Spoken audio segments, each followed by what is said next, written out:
Fast food বলতেই মুখরোচক খাবারগুলোর মধ্যে অন্যতম হচ্ছে মোমো, কি তাই না? মোমো জিনিসটা কিন্তু সবারই খুব প্রিয়।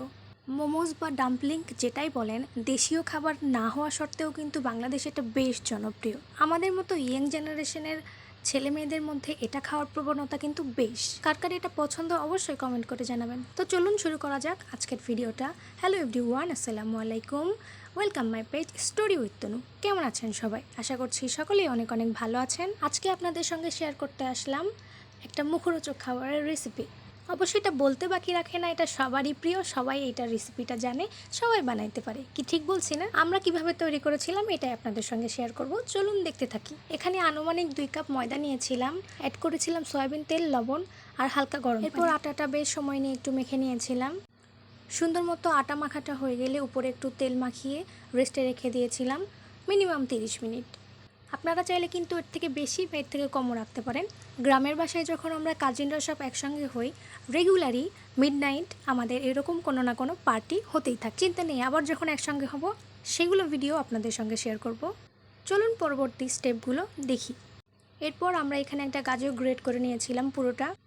দেন মুরগির হাড় ছাড়া মাংসগুলো কিমা করার জন্য ব্লেন্ডারে ছোটো টুকরো করে রাখা মাংস, সামান্য গোলমরিচ আর পরবর্তীতে সয়া সস অ্যাড করেছিলাম, সেটা ভিডিও করতে ভুলে গেছি, দুঃখিত। যাই হোক, মাংস কিমা করে নেওয়ার পরে এখানে অ্যাড করেছিলাম গাজর কুচি, পেঁয়াজ কুচি, কাঁচামরিচ অ্যাড করেছিলাম গরম সয়াবিন তেল, সাথে অ্যাড করেছিলাম সামান্য আদা রসুনের বাটা। এরপর সুন্দর করে মেখে নিয়ে এটাও রেখে দিয়েছিলাম 10 মিনিট মতো। আমরা 3 বোন মিলে মিলেমিশে কাজগুলো করছিলাম, তাই একটু সহজ হয়েছে কাজগুলো করা।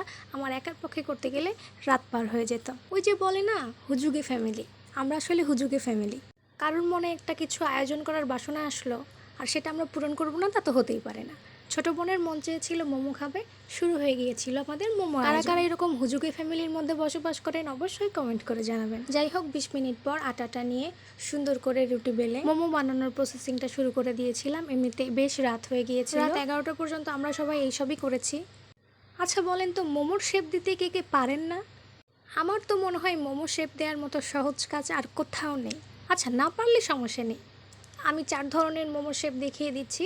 আপনারা এইভাবে ট্রাই করলে অবশ্যই পেরে যাবেন। প্রথম একটু কম সুন্দর হতে পারে, তবে পরবর্তীতে সুন্দর হবে, টেনশন নেই। মোমো তৈরির সবচাইতে সহজ ডিজাইন আমার মনে হয় 4 নাম্বার স্টেপটা। শেপটাও অনেক সহজ আর দেখতেও অনেক সুন্দর, তাই আমার ওটাই খুব পছন্দ, আমি ওটাই সবসময় বানানোর ট্রাই করি। আপনারা সবসময় কোন শেপের মোমোটা তৈরি করেন অবশ্যই কমেন্ট করে জানাবেন। আর এদিকে আমরা কাজিনরা মিলে মোমো তৈরি করছিলাম আর গল্প করছিলাম আগামীকালকে কি তৈরি করে খাওয়া হবে। কি মজার না বিষয়গুলো! একটা তৈরি করে খাওয়া শেষই হয়নি, পরবর্তী দিনে আবার কি খাবো সেটার প্ল্যানিং চলছে। আসলে আমরা এরকম। যাই হোক, মোমো তৈরি করতে করতে বেশ রাত হয়ে গেছিলো, তাই আপনাদেরকে স্টিম করার ভিডিওটা দেখানো হয়নি। একদম সহজ পদ্ধতিতে আমরা স্টিম করেছিলাম রাইস কুকারে। স্টিম করতে মিনিমাম 4 থেকে 5 মিনিট সময়ের মধ্যে হয়ে যাবে।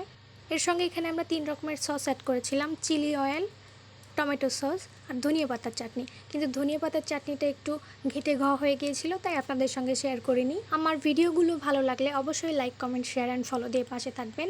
পরবর্তীতে এরকম সুন্দর সুন্দর ভিডিও নিয়ে আপনাদের সঙ্গে আবার হাজির হব। আল্লাহ হাফেজ, সবাই ভালো থাকবেন।